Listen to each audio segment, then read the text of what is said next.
thanks for joining me with those details. And now, well, U.S. Secretary of State Marco Rubio landed in Geneva on Sunday, where U.S., Ukraine and European officials were gathering to discuss President Donald Trump's plan to end the Ukraine war. Rubio's plane landed shortly before 9:30 a.m. I have my colleague Aditya Wadhawan joining me with more details. Aditya, what can you tell us about this latest development?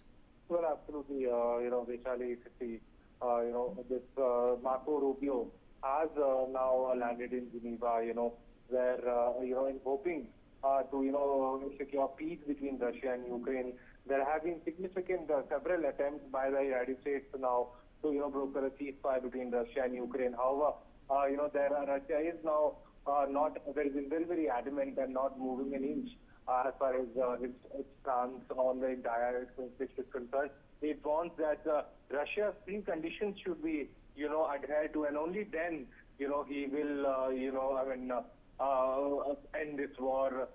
And one of the major condition of Russia is that Ukraine should not be at any cost should be allowed to join the NATO bloc. So indeed, things are challenging, and it needs to be seen now. It has become the longest war, Russia-Ukraine war. It's about 4 and 5 years that has been going unstopped. So it needs to be seen. It is essential now that Russia and Ukraine war stops to save more innocent lives. Yes, Vishali. Aditya, the question really is that, Trump's peace plan, and I quote, is really being called very controversial, globally. So what more can you tell us? Can you give our viewers a little bit of a background as to why this peace plan is being called controversial? Yeah, completely, Vishali. You're very right in asking that because, what is happening that U.S. is hoping to get some, and under the garb of, stopping this war and announcing this peace plan, as similar as he did, as he announced the Gaza peace plan.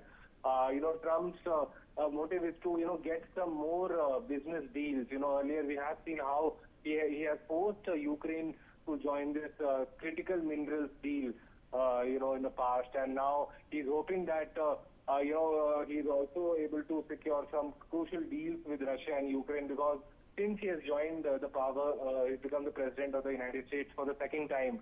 His only aim is to forge business deals with other countries, and that is what he has been doing so far, Vaishali. All right, Aditya, now, I'm just going to come back to you in a bit. Let me just get our viewers up to speed with this breaking news coming in. Now, Ukraine struck a heat and power station in the Moscow region on Sunday with drones, triggering a major fire and cutting off heating for thousands in one of Kyiv's biggest attacks to date on a power station deep inside Russia in the 4th year of the deadliest European conflict since World War II. Russia has been pummeling Ukraine's electricity and heat infrastructure, while Kyiv has, up until now, mostly focused on trying to knock out Russia's oil, refineries, crude terminals and pipelines. And I have Aditya back with me. Aditya, over to you.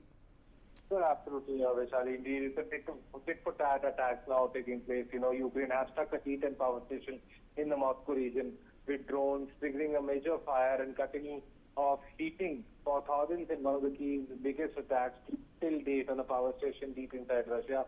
In the 4th year of the deadliest European conflict since World War II, Russia has been pummeling Ukraine's electricity and heat infrastructure, while Kyiv has up till now mostly focused on trying to knock out Russia's oil refineries, crude terminals and pipelines.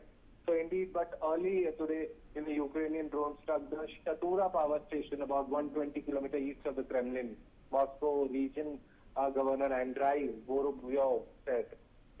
Video footage on Telegram showed balls of flames and black smoke rising into the night sky from the power station. Vishali. All right, Aditya, thanks for those details. And now, well, major flooding